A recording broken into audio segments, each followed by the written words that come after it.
aiding the pursuit of knowledge is a top goal for the three newest members of the International Space Station's Expedition 37 crew. Dr. Oleg Kotov is a native of Simferopol in what is now Ukraine.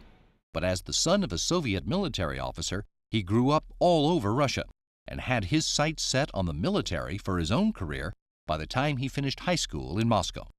I decided to become a military officer as well, like my father, my grandfather. However, I kept dreaming about space, and while I had to select my major, I was very careful about it, and I became a military surgeon in the area of aerospace medicine. After graduation from the Kirov Military Medical Academy, Kotov went to work at the Gagarin Cosmonaut Training Center as a doctor, studying altitude physiology and the effects of spaceflight on the human body. At the same time, he studied diagnostics and methods of pilot selection and also earned a degree in patenting. In 1996, he entered Air Force pilot school and was selected for cosmonaut training. He made his first spaceflight in 2007 and completed 2 spacewalks as a flight engineer on Expedition 15.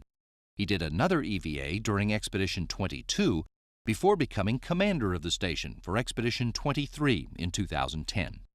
Kotov then served as deputy chief of the GCTC before starting training for this mission, which presented another opportunity to fulfill the human instinct to learn new things.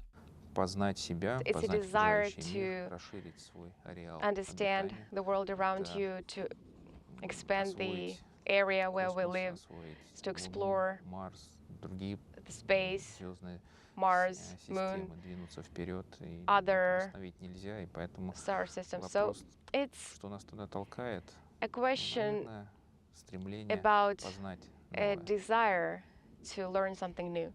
Dr. Sergey Ryazanskiy is a rarity among Russian cosmonauts, one who was born and raised in Moscow.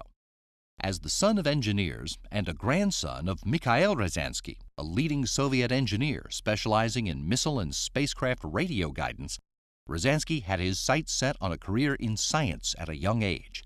When I was a child, I wanted to become a biologist.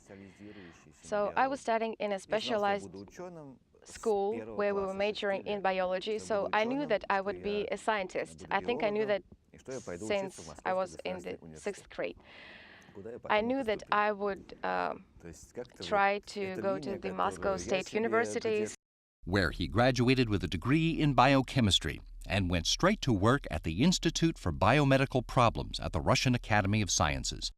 His specialization in ways to prevent the adverse effects caused by the absence of gravity got him involved in the space industry and sparked an interest in becoming a cosmonaut himself. In 2003, he was selected to join IBMP's Cosmonaut Corps and completed basic training at the Gagarin Cosmonaut Training Center.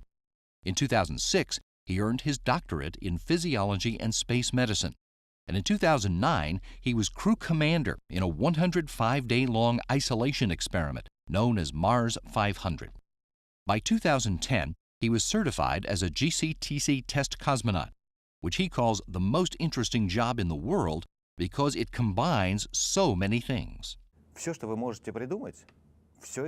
Anything you can think of is combined by this profession. And being part of this industry is very interesting. You have new technologies, new approaches, and you're always on the edge, so to say. You always know the latest developments. It's very interesting to live this life. It's very interesting to train for this life. That's why I became cosmonaut. U.S. Air Force Colonel Mike Hopkins is from south-central Missouri, born in Lebanon and raised a few miles away on a farm outside Richland. He credits his small-town upbringing for his getting the chance to try everything in high school, not only football and other sports, but all school activities, and for developing his interest in engineering. My father was a pilot in the Marines back in the early 60s. He flew A4s, and so there was aviation in my family. So that certainly piqued my interest in it and my interest in space. My desire to become an astronaut started back in high school. Hopkins headed to the University of Illinois to study aerospace engineering. He also walked on to the football team and ended up as a starter and a team captain by the time he graduated with his bachelor's in aerospace engineering and a commission in the Air Force earned through the ROTC. After finishing a master's in aerospace engineering at Stanford, Hopkins began his Air Force career in a laboratory working on space systems technologies. Then he moved on to become a flight test engineer, even spending time as an exchange officer at the Canadian Flight Test Center in Alberta. In 2002, Hopkins won a scholarship to study political science in Italy, after which he was assigned to work in acquisitions at the Pentagon, and then as a special assistant to the Vice Chairman of the Joint Chiefs of Staff, the job he had when he was selected as an astronaut in 2009. He's the first member of his astronaut class to fly in space, and eager to use his mission to try to help satisfy our desire to learn. Humans are always striving for knowledge, for knowing what's beyond the hill, for knowing how each little thing works in our world. Whether it's the human itself, whether it's anything within biology, the physical world, all of that, we have this desire to know as much as we can about that. And the space station, the International Space Station, fits right into that.